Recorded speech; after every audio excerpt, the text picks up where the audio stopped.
Assalamualaikum warahmatullahi wabarakatuh. Halo semuanya, selamat pagi. Bagaimana kabarnya hari ini? Sehat dan semangat semuanya ya. Bertemu lagi dengan Ibu. Hari ini kita akan belajar bersama mengenai sumber energi. Apakah anak-anak sudah siap? Sudah siap semuanya ya. Apakah anak-anak tahu apa itu sumber energi? Sumber energi adalah segala sesuatu yang menghasilkan energi. Apakah anak-anak tahu apa itu sumber energi terbesar di bumi ini? Iya, betul sekali. Energi terbesar di bumi ini yaitu matahari. Nah, sekarang coba anak-anak pergi ke luar rumah. Apakah anak-anak dapat melihat matahari? Apakah anak-anak dapat melihat matahari bersinar dengan terang? Ya, betul sekali. Hari ini matahari bersinar dengan terang. Nah, anak-anak, matahari juga berpengaruh terhadap aktivitas manusia di bumi ini. Coba sekarang perhatikan gambar berikut ini. Kalian dapat melihat apa saja di gambar tersebut? Ya, betul sekali. Yang pertama, ada seorang anak laki-laki yang sedang berolahraga. Yang kedua, ada seorang anak yang sedang berjemur. Dan yang ketiga yaitu ada ibu yang sedang menjemur pakaian.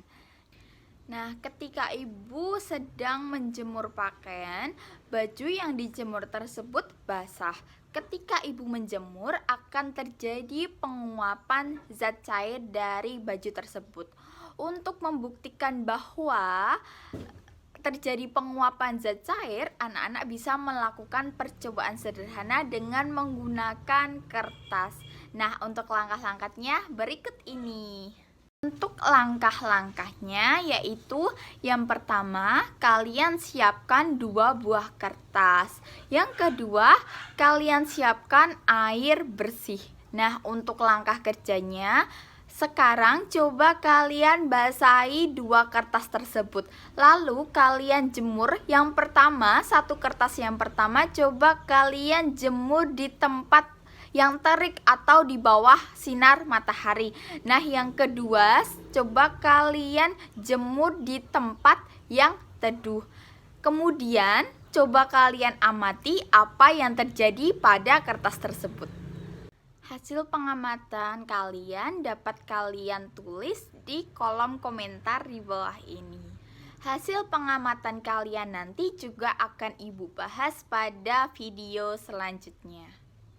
Tidak hanya berperan pada proses penguapan zat cair, cahaya matahari juga memiliki banyak peranan lainnya. Apakah anak-anak tahu apa peran lain dari matahari?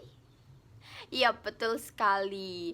Yang pertama yaitu berperan pada siklus atau perputaran air sehingga terjadi perubahan cuaca. Perubahan cuaca sendiri ada mendung, panas, hujan, dan sebagainya. Yang kedua, matahari juga mengakibatkan perbedaan suhu udara yang dapat memicu terjadinya angin. Nah, tiupan angin tersebut dapat dimanfaatkan juga sebagai sumber energi.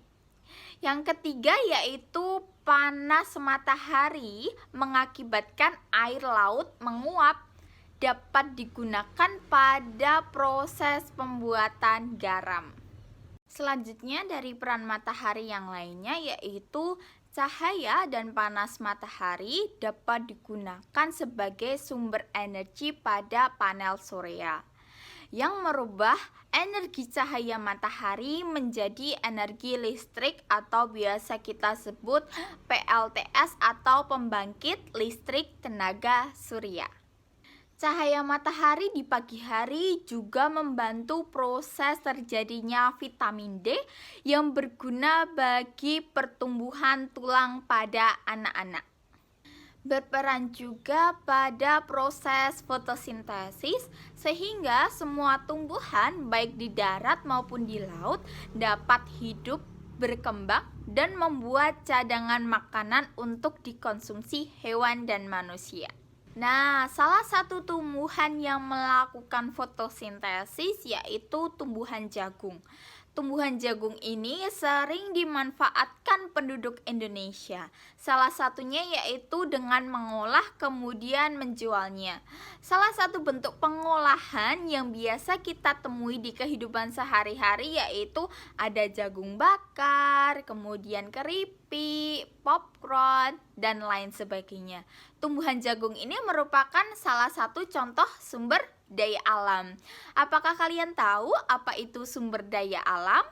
Sumber daya alam sendiri adalah segala sesuatu yang berasal dari alam yang dapat digunakan untuk memenuhi kebutuhan manusia. Sumber daya alam ini terbagi menjadi dua. Yang pertama yaitu sumber daya alam yang dapat diperbaharui, dan yang kedua yaitu sumber daya alam yang tidak dapat diperbaharui. Sumber daya alam yang dapat diperbaharui misalnya tumbuhan, hewan, sinar matahari, angin, dan air. Nah, mengapa disebut sumber daya alam yang dapat diperbaharui? Karena sumber-sumber tersebut terus tersedia dan dapat kita kelola dalam jumlah yang banyak. Jumlah sumber daya alam ini sangat melimpah. Jadi, agar tetap tersedia, kita harus bijak dalam menggunakannya dan kita juga harus melestarikannya. Nah, kemudian contoh dari sumber daya alam yang tidak dapat diperbaharui misalnya minyak bumi, emas, besi, berbagai tambang, dan lain sebagainya. Mengapa hal tersebut tidak dapat diperbaharui? Karena jumlahnya terbatas. Nah, untuk menghasilkan minyak bumi memerlukan waktu yang lama, sehingga dalam penggunaannya kita harus berhemat. Nah, bagaimana anak-anak? Apakah ada yang tidak jelas? Kalau ada yang kurang jelas atau tidak jelas, anak-anak bisa menanyakannya di kolom komentar. Ibu juga menyiapkan kuis yang nantinya dapat kalian akses melalui link yang nanti ibu taruh di deskripsi. Di kuis ini nanti anak-anak dapat melatih pemahaman lagi tentang sumber energi yang telah ibu jelaskan pada video ini. Cukup sekian pembelajaran hari ini, semoga bermanfaat. Apabila ada salah kata mohon maaf. Wassalamualaikum warahmatullahi wabarakatuh. Dadah.